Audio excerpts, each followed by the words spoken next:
CAF es un camino espiritual que nos invita a los seres humanos a poder desenvolver todo nuestro potencial espiritual a través de un método y con la esperanza de que podamos alcanzar las más altas posibilidades del alma humana.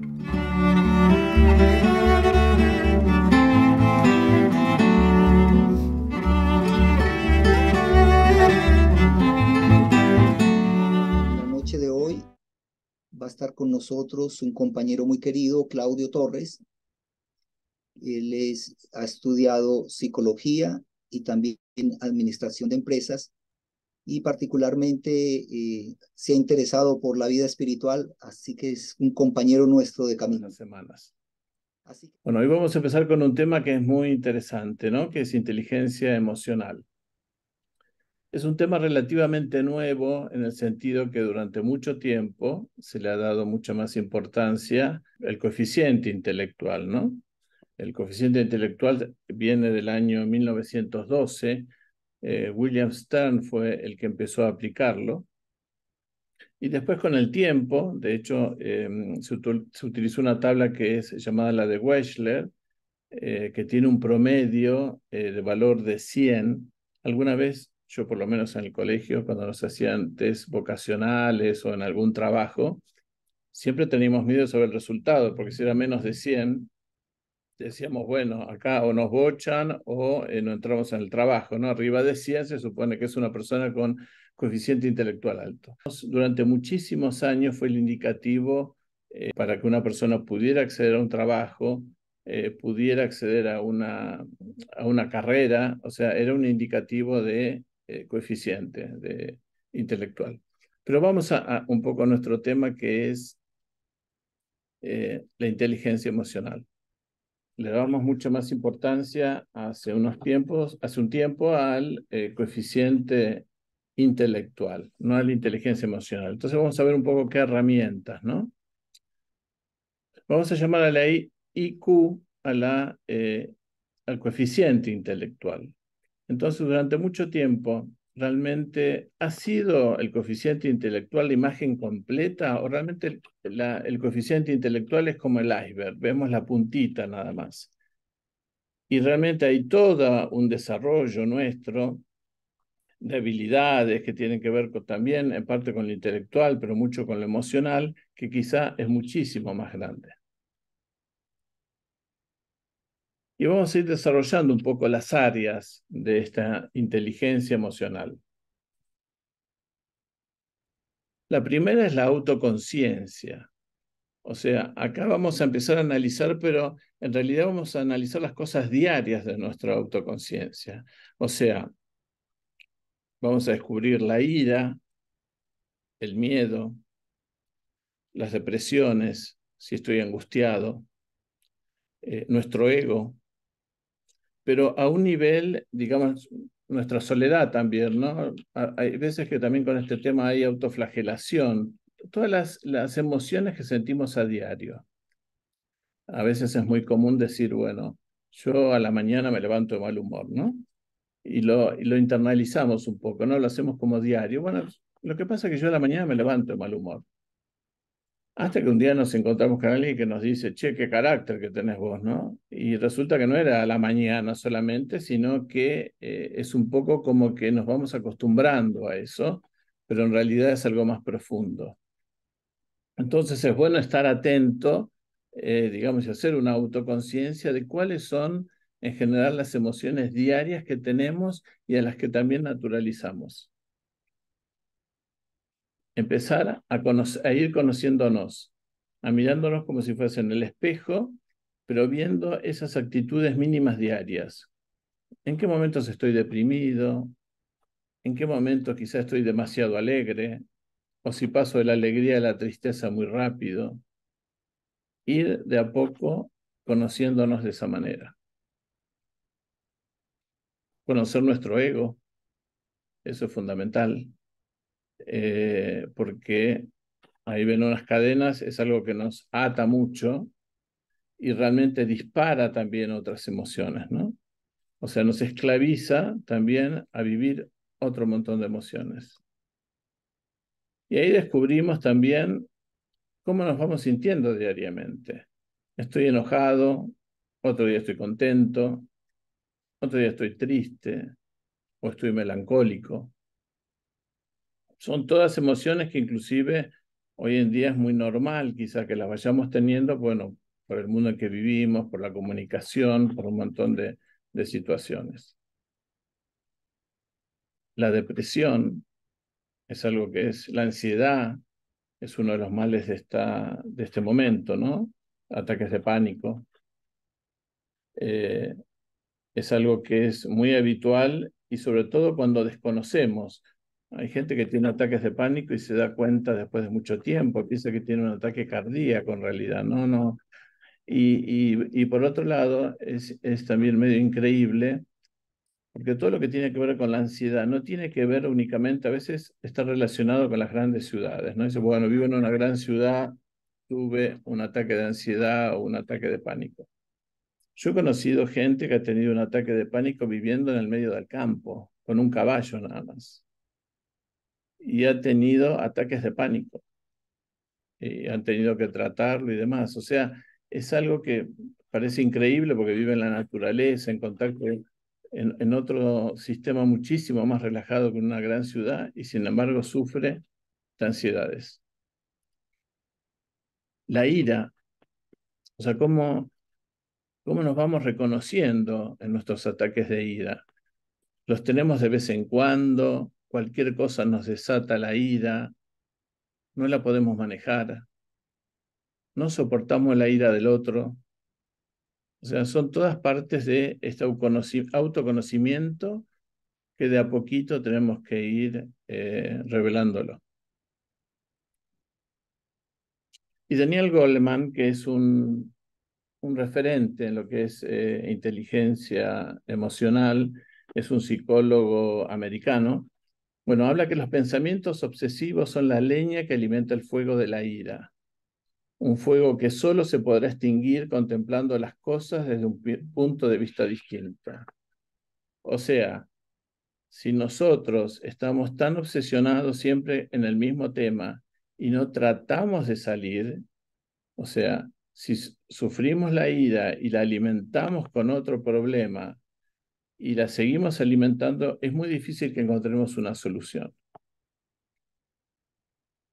Acá vamos a ver lo que es, una vez que hicimos el autoconocimiento emocional nuestro, todo lo que es el autocontrol emocional, buscarle una forma de limitar esas emociones, de decir, bueno, hasta acá llego, tengo que poner un fin a estas cataratas de emociones que yo sufro. O quizás sea una, quizás sea de golpe, no sé, me siento deprimido. El momento que hago un corte de esas emociones. Y acá voy a hacer un comentario, una anécdota. Estando en Buenos Aires, yo estaba en un piso muy alto, arriba de un piso 20, piso 24. Bueno, eso de las 2 de la mañana, creo que fue 2, 3 de la mañana. El departamento se empezó a mover. Entonces yo me comuniqué con la seguridad y avisé, digo, mire, se está moviendo el edificio, está ocurriendo. No, no se preocupe. Bueno, o sea, yo no podía caminar, o sea, el piso se movía para un lado y para otro. La diferencia es que yo no estaba en Chile, que está preparado sísmicamente. En Buenos Aires los edificios no están preparados sísmicamente. Entonces, lo que la razón o a veces la instrucción que nos han hecho en caso de incendio es bajar por la escalera, que es un lugar más seguro. Ahora, yo pensaba, estoy en un piso 24, bajo por escalera que tarda un montón de tiempo, el edificio se vino abajo, porque realmente el edificio temblaba entero, o sea, las lámparas, los cuadros, Entonces, en ese momento lo que hice fue tomar el ascensor de servicio, que es como un ascensor de mudanza muy grande, y dije, bueno, está dentro de un cofre que es de hormigón, entonces, si ese edificio se llegara a caer, a lo sumo estaré en una burbuja de aire y en algún momento alguien me rescatará.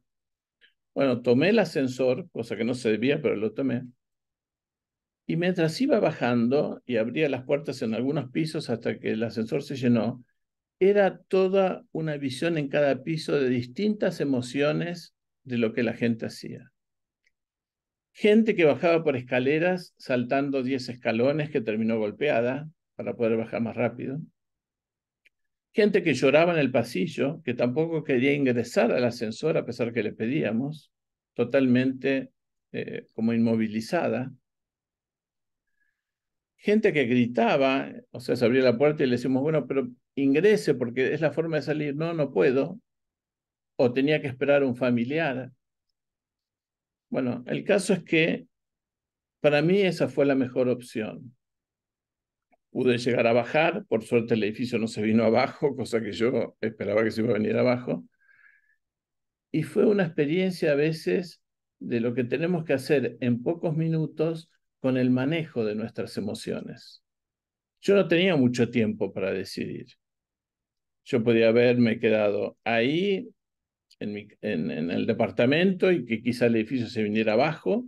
Podía haber bajado por escalera y quizá, no sé, me hubiera lastimado porque la gente se largaba a los saltos por la escalera. O podría haber tomado esta última opción que fue el ascensor. Es un poco para que tengamos la idea que no siempre la salida más lógica es la que pensamos, sino que es la que cuando detenemos un poco nuestra mente nos da esa solución. Un poco es esto, es parar, pensar y actuar. Yo sé que ustedes me van a decir, bueno, pero si hay un terremoto, un incendio, a veces no hay mucho tiempo. Sí, es cierto, pero cuando vamos autoconociéndonos y vamos haciendo todo un ejercicio, el parar, pensar y actuar lo podemos desarrollar cada vez más rápido. Porque si no lo hacemos, nuestras emociones se convierten en este laberinto y nosotros estamos en el centro sin poder encontrar la salida. Las emociones son laberínticas, o sea, van a tratar siempre de engañarnos. Y a veces, como en este caso, en este gráfico, a veces la salida, no estoy hablando de un hecho de incendio ni nada, pero supongamos cualquier situación en que yo me enfrente, a veces la salida no está cerca. A veces la salida nos lleva a un problema peor todavía. Quizá la salida está más lejos. Uno cuando tiene un problema emocional busca la salida más cercana, busca salir de ese momento. Pero hay veces que esa salida nos complica más. A veces la salida, siempre recordemos, puede estar mucho más lejos de lo que pensamos. Y un poco Daniel Goleman en este punto dice, cuando digo controlar las emociones, quiero decir las emociones realmente estresantes e incapacitantes. Sentir emociones es lo que hace a nuestra vida rica. O sea, no hablamos de limitar nuestras emociones. Las emociones son buenas vivirlas, pero hay algunas que nos incapacitan, que son estresantes, que nos agotan, y esas son las que nosotros debemos limitar. Ahora vamos a pasar a otra etapa de las de inteligencia emocional, que es la automotivación. Bueno, esta carita es lo que todos los días nosotros decimos que somos, ¿no? Yo creo que si preguntamos a todo el mundo, ustedes salen a preguntar, todo el mundo está muy automotivado, ¿no? De hecho, todo el mundo dice, ¿cómo te va? Me va bien, estoy bárbaro, todo bien, perfecto. En realidad lo hacemos porque si pongo una cara con la sonrisa para abajo, nos quedamos solos. Porque nadie quiere estar con alguien que esté triste. Todo el mundo quiere estar con esta cara. Ahora, todos sabemos perfectamente que esta felicidad no es para siempre. O sea, nos ocurren cosas, estamos sujetos a un montón de situaciones diarias, emocionales, materiales, en las cuales hacen que esta carita de a poco se vaya transformando. Y de golpe se transforma en el momento menos pensado. Y acá doy otro ejemplo. Yo tenía que tomar un vuelo a Estados Unidos. Voy rumbo al aeropuerto de Buenos Aires. Cuando estoy llegando al aeropuerto hay una tormenta impresionante. Rayos, lluvia, lo que ustedes se pueden llegar a imaginar. Bueno, llegué al aeropuerto. Era un vuelo nocturno. De pronto empiezo a ver que otras aerolíneas que también salían a la misma hora empezaban a reprogramar sus vuelos. Pero bueno, no me preocupo. Seguramente lo van a reprogramar, porque era una tormenta bastante importante. De golpe escucho un llamado de la puerta donde estaba esperando y digo, bueno, ahí me van a avisar que lo van a reprogramar. No, me avisaron que estaba para embarcar. Mientras tanto, la tormenta estaba exactamente igual, rayos, truenos, lluvia. Ingresamos al avión. Digo, bueno, supongo que voy a estar 40 minutos dentro del avión esperando hasta que la tormenta un poco termine. No, mis cálculos fallaban. Cerraron la puerta del avión y el avión se encaminó en medio de la tormenta a la cabecera de la pista. Bajan las luces, se atenúan las luces dentro del avión y ahí se notaba más la intensidad de la tormenta, ¿no? Porque se veían los relámpagos dentro del avión. Y la lluvia que había.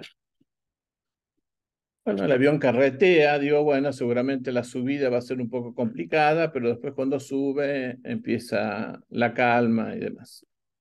Bueno, el avión despegó entre turbulencias, movidas, bueno. Seguimos y generalmente cuando despega uno desde Ezeiza, el avión cuando va a Estados Unidos generalmente toma hacia el norte, ¿no? Empieza a subir hacia provincias del norte argentinas. Había llegado como 8.000 metros de altura el avión. Ya era hora de que empezara a buscar su rumbo. Cada vez que el avión iba hacia el norte, entraban en pozos de aire, turbulencias, y el avión volvía otra vez y iba hacia el oeste. Todo eso en medio de una turbulencia muy fuerte dentro del avión. Lo siguió intentando varias veces de subir hacia el norte, no pudo. Estábamos llegando casi a Córdoba porque seguíamos hacia el oeste. Por supuesto que dentro del avión había gente que lloraba, gente que rezaba, gente que llamaba a la azafata. Las azafatas, por supuesto, estaban sentadas. Gente que pedía que quizá el piloto dijera algo, por supuesto que... Y gente que estaba muda, ¿no? Que gente que como estaba paralizada. Pensé que íbamos a aterrizar en Córdoba, a pesar que el avión se movía. Por supuesto que no, el avión siguió. Y en ese momento, y ya antes de llegar a Córdoba, yo venía haciendo este pensamiento, ¿no? Viajo en un avión que es de última generación, es un medio de transporte seguro. Viajo con pilotos que están experimentados. Las azafatas no se levantan ni pasan, porque hay gente que buscaba eso, ¿no? Porque le da tranquilidad. No se levantan ni pasan porque una turbulencia las puede lastimar. Simplemente están sentadas, no hay otro problema. Entonces eso me dejaba tranquilo. Cuando el avión no aterriza en Córdoba y sigue hacia Mendoza en el medio de la turbulencia, yo dije, bueno, no sé, seguiremos a Santiago de Chile, porque evidentemente el avión seguía en el medio de esa tormenta.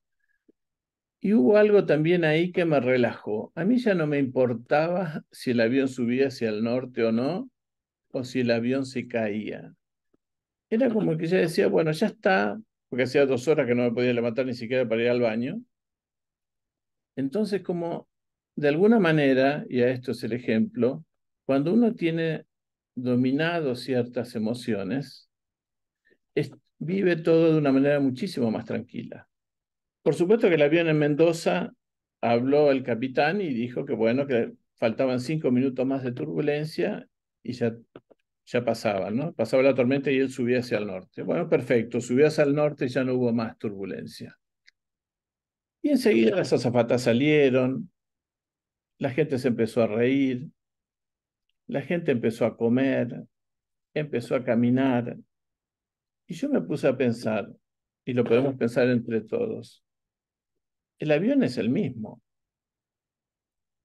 los pilotos eran los mismos, nada había cambiado en ese estado. Lo que había cambiado era la emoción de la gente que viajaba en ese avión. Y esas emociones son muy contagiosas. O sea, cuando vemos a alguien con angustia, nos angustiamos nosotros. Yo, por supuesto, que también respiré porque la persona que tenía al lado tenía clavado el codo en mi esternón, más o menos, ¿no? Porque de la fuerza que hacía, porque también estaba preocupado y trataba de tranquilizarlo. Pero cuando manejamos y tomamos conciencia, dejamos que nuestra mente deje un poco de pensar y pensemos racionalmente, logramos eso. Otro tema fundamental en la automotivación es la mirada de los otros. Estamos constantemente expuestos a esa mirada. Los chicos, por supuesto, desde el bullying. Los adultos todo el tiempo, en nuestro trabajo, en las tareas que hacemos, en nuestra casa también. En las redes sociales. Hoy participamos y existe el tema de la cancelación, o si estoy en un grupo de WhatsApp, de golpe dije algo incorrecto y el administrador me sacó del grupo, chao, se terminó. Es muy común que pase eso. Y a raíz de esas cosas que nos ocurren es donde más debemos buscar automotivarnos. O sea, no estar tan pendientes de la mirada de los otros cuando esa mirada nos afecta, nos hace mal. Debemos buscar esas miradas positivas y debemos también nosotros estar en una posición positiva. También usamos mucho la automotivación, por ejemplo, cuando tenemos algún tipo de duelo, no solamente físico, sino cuando una persona rompe con una pareja, cuando hay una separación en un matrimonio, cuando algún familiar nuestro de golpe se traslada a otro país, en el que sentimos que esa persona ya no está. Y de alguna manera la automotivación lo que rescata es el vínculo que yo tengo con esa persona y que de alguna manera no lo perdí. O sea, tiene que vivir en mí ese vínculo y es el que hace que yo pueda superar esa situación de lejanía o de ausencia, ¿no? Y un poco lo que más nos va a dar automotivación es tener un objetivo claro. Es como les conté lo del avión. Yo tenía un objetivo de que, bueno, en algún momento el avión o iba a llegar, iba a pasar esto, o se iba a caer, punto. No había muchas opciones. Entonces, eh, en el trabajo, por ejemplo, ponernos un objetivo, queremos llegar a tal lado, en nuestro grupo, quiero hacer esto. Eh, Ese objetivo que tenemos hace que ese equipaje que llevamos, que son todos nuestros problemas, angustias, temas económicos, haga que sea fácil de transportar, que se convierta en algo liviano. Si no, esa valijita nos va a pesar como 1 tonelada. Eso está en nuestro objetivo. Nuestro objetivo siempre debe ser claro, definido y luminoso. Y un poco Daniel Goleman acá nos comenta que las personas con habilidades emocionales bien desarrolladas tienen mayores posibilidades de ser alegres y eficientes en la vida. Esto después lo vamos a ver que es no solamente muy importante para nuestra vida diaria, sino hasta para nuestra vida laboral y nuestra vida de relación. Otro de los puntos que tiene la inteligencia emocional es la empatía. Algo que también hablamos ahora y habla todo el mundo, ¿no? Y todo el mundo dice, no, yo soy muy empático. ¿Pero en qué sentido eres empático? No, yo soy empático porque saludo al encargado de mi edificio, saludo al verdulero, al vecino. Yo siempre fui una persona muy empática. Y a raíz de esto es cuando a veces nos encontramos cómo funciona la verdadera empatía. Hace unos meses iba viajando en mi auto, manejando con un amigo, y se acercó una persona en situación de calle a pedirme una ayuda, o sea, que le diera dinero. Bueno, agarré mi billetera y le di algo de dinero. Y mi amigo me comentó, me dijo, pero es una persona joven, podría estar trabajando. No sé, no lo pensé, le dije, no me importó. Porque cuando empezamos a pensar, es una persona joven, ¿por qué está acá? La empatía ya murió. En ese momento quizá él necesitaba el dinero, se lo di, no pensé. La empatía está muy relacionado con eso, muy relacionado con estar en los zapatos del otro, con sentir ese sufrimiento también.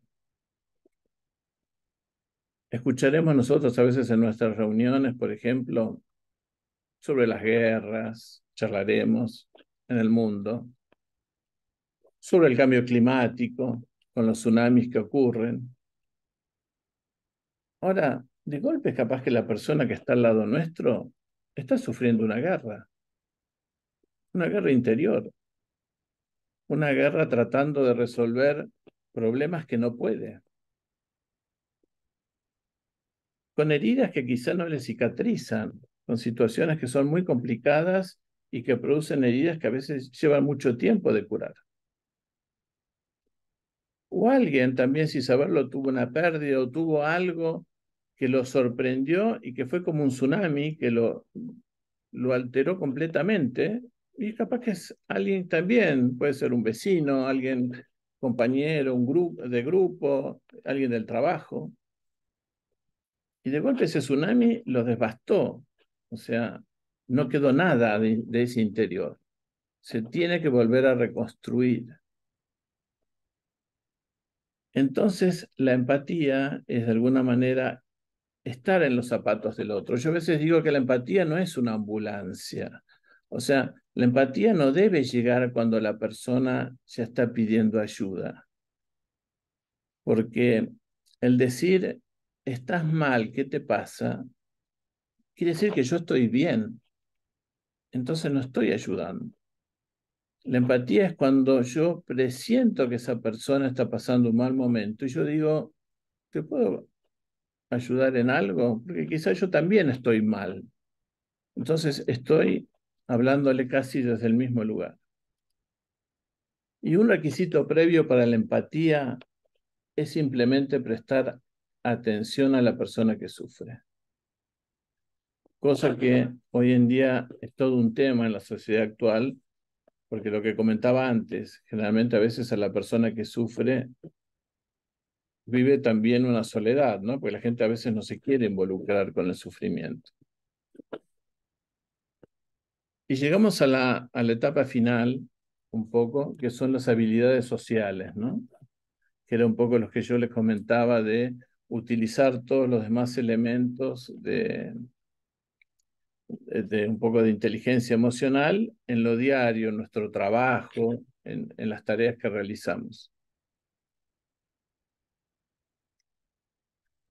Y vamos a encontrar, por ejemplo, una persona que diseñó la primera computadora, esta es una computadora Apple, que fue Steve Jobs, y que realmente utilizó inteligencia emocional, porque realmente todas las grandes empresas ahora, Apple, Amazon, Tesla, utilizan gente realmente que tenga inteligencia emocional.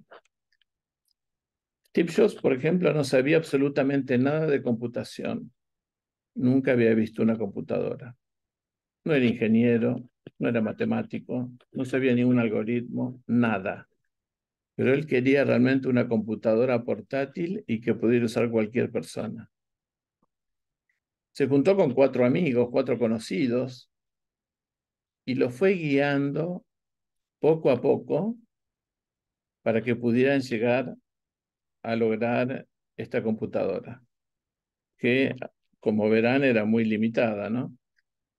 Pero ahí no había jefes, no había líderes, eran todos pares. Eso es un poco la inteligencia emocional cuando trabajamos en grupo. Nadie es superior a otro. Todos somos iguales, pero a la vez todos podemos aportar algo. Y acá voy a contar una anécdota. Esto ocurrió en un supermercado. El cajero era una persona con muy baja instrucción. Muy baja instrucción me refiero educativa, ¿no? Y justo yo estaba por pagar. Esta persona había escaneado los productos, pero en su vida había visto una calculadora. O sea, no podía ni siquiera introducir la plata que yo le había dado para que la máquina calculara el vuelto que me tenía que dar. Bueno, vino en la ayuda la supervisora, que era una persona de la misma edad que él, una persona joven, por supuesto con más instrucción educativa que él. Y se puso como él a explicarle, a darle tiempo, a reírse junto con él si se equivocaban juntos, a reírse con nosotros porque esta cola fue aumentando de gente y la gente participaba de este proceso también de instrucción a esta persona pobre que no podía realmente manejar esa registradora. Y después de 5 o 6 errores, él lo pudo lograr y realmente es muy emocionante ver cómo hasta la supervisora lo palmeaba, él se emocionaba por haberlo hecho. Y todos en la cola también estábamos emocionados. Y después, por supuesto, más allá de agradecernos, la supervisora es la que ella toma el control para que esa cola no sea ultra larga. Entonces, estas son las situaciones en donde una persona del golpe se encuentra con un problema y tiene que utilizar inteligencia emocional. Porque esa persona con esa pobre educación, el no conocer, el estar en un ámbito nuevo, en ser su primer trabajo, era su principal experiencia. Si hubiera tenido una mala experiencia en ese momento, no hubiera trabajado de eso nunca más. Y la persona que lo ayudaba sabía que él necesitaba el trabajo.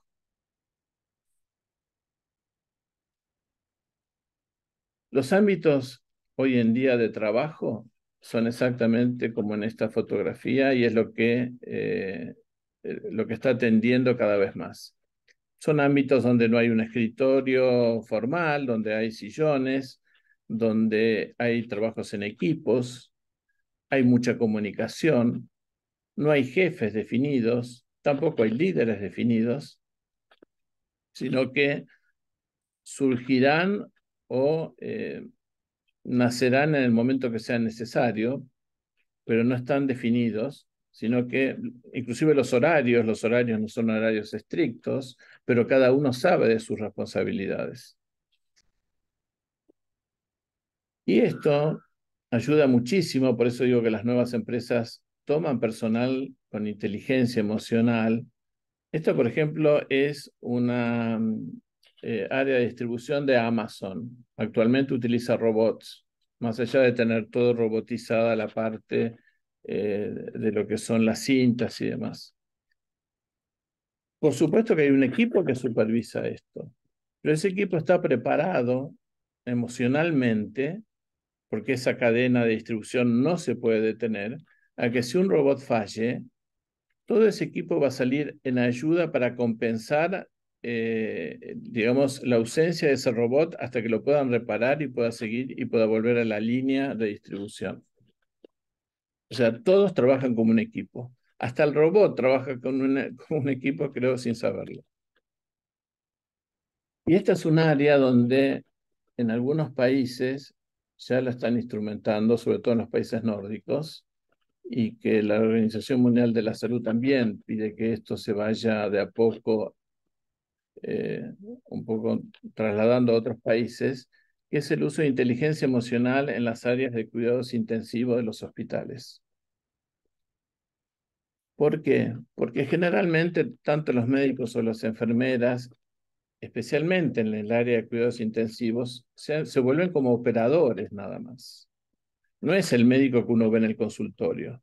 Son operadores que van para hacer un tratamiento específico, para higienizar en caso de las enfermeras, para colocar una vía. O sea, son cosas muy específicas, lo que hace que la persona, al estar aislada, no estar con sus familiares, haya un sufrimiento emocional muy grande.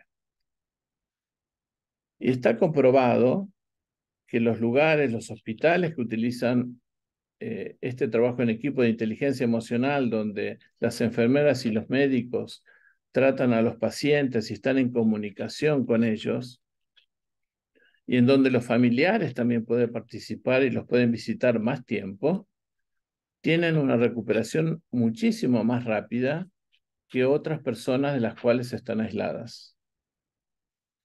Y las personas que tienen enfermedades terminales y están en unidades de cuidados intensivos, tienen una partida de este mundo muchísimo más tranquila, por así decirlo, si está en contacto con afectos.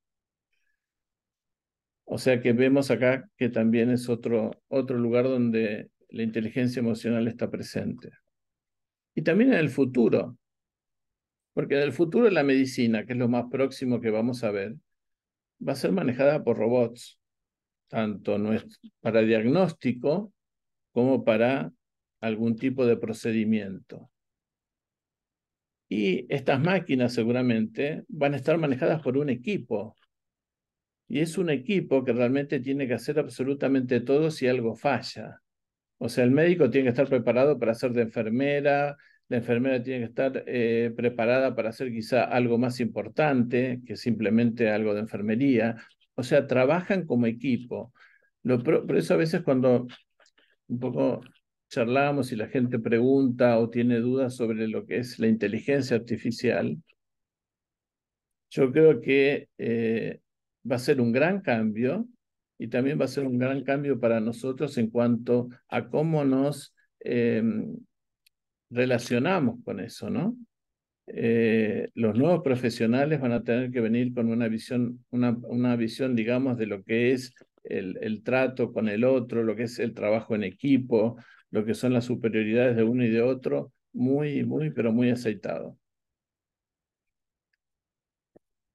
Y un poco Daniel Goleman nos dice, si tus habilidades emocionales no están en la mano, si no se tiene conciencia de sí mismo, si no eres capaz de manejar tus emociones dolorosas, si no se puede tener empatía y mantener relaciones efectivas, entonces no importa lo inteligente que eres, no vas a llegar muy lejos. Es un poco lo que hablábamos recién, ¿no? Si realmente no tenemos esas habilidades, por más que tengamos los títulos que tengamos, no vamos a avanzar demasiado. Los CEOs, o sea, los gerentes de las empresas, son contratados por su capacidad intelectual y su experiencia comercial, y despedidos por su falta de inteligencia emocional. Y algunos me dirán, bueno, pero ¿y qué hacemos con el coeficiente intelectual? Ni una cosa ni la otra, es como el yin y el yang. Tenemos que estar en un equilibrio en lo que es el coeficiente intelectual y la inteligencia emocional. Y esas dos gotas se van a mover y seguramente alguna prevalecerá sobre la otra, pero siempre van a estar, digamos, en conjunto y tratando de buscar un equilibrio.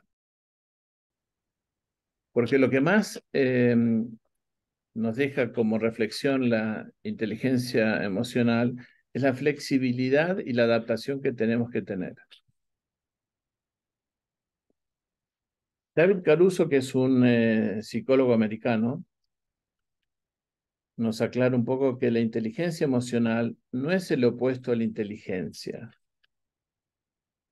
No es el triunfo del corazón sobre la cabeza, sino que es la intersección de ambas. O sea, las dos cosas son complementarias. Deepak Chopra, que es un médico indio que se ha dedicado mucho, ha escrito varios libros sobre salud, inclusive, y espiritualidad, un poco reflexiona, cuando la inteligencia emocional se fusiona con la inteligencia espiritual, la naturaleza se transforma. Y eso es lo que un poco nosotros también tenemos ese plus en este camino que vamos recorriendo, que es el poder agregar la inteligencia espiritual, todo lo que tiene que ver con el espíritu y con el alma. Ramón Gallegos también, que es un psicólogo mexicano, nos dice: la inteligencia espiritual es la capacidad de ver lo sagrado en las cosas cotidianas, usar recursos espirituales en problemas prácticos, actuar con conducta virtuosa basada en la gratitud. Por supuesto que son todos ítems que tienen que ver con la espiritualidad y que potencian todo lo que hemos visto de inteligencia emocional. Y por último, quiero rescatar esta frase de la dama gran maestra, que es Ana Cristina Flor, que liberamos nuestro corazón de los sentimientos que nos empequeñecen y separan para abrirnos a lo desconocido en el otro ser, para caminar junto a quienes nos rodean, uniendo nuestras fuerzas y nuestras individualidades. Acá tenemos un montón de frases que hemos visto a lo largo de toda esta charla, que son nuestros análisis introspectivos, unir fuerzas con nuestros compañeros, los sentimientos que nos empequeñecen y nos separan, abrirnos a lo desconocido, abrirnos a la empatía también, que es algo absolutamente desconocido también para nosotros.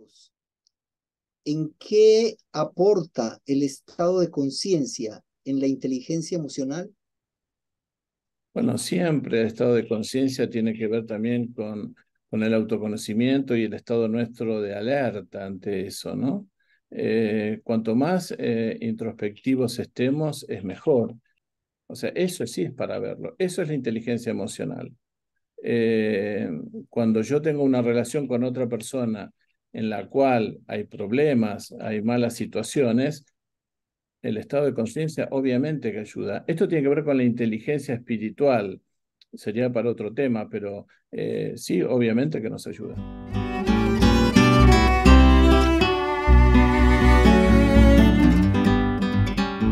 Que realmente la inteligencia emocional es una tarea diaria, es como andar en bicicleta, ¿no? O sea, no es que en una situación de emergencia no sepamos qué hacer o que los minutos juegan en contra. Cuando nosotros estamos entrenados para eso, resolvemos mejor la situación. Y no hablo solamente de un incendio o un terremoto, hablamos hasta de terremotos internos nuestros. Los podemos resolver mejor. O sea, tenemos esa capacidad de ver, de poder caminar sobre un campo minado. De otra manera, caminamos a ciegas, no tenemos idea. Es un hábito que tenemos que ejercer. Así que bueno, gracias a todos y gracias por la presencia. Y bueno, esperamos verlos prontito. Deseamos dejarles cordialmente invitados a nuestro próximo encuentro y por favor, no olviden de compartir e invitar a sus familiares y amigos. Tengan todos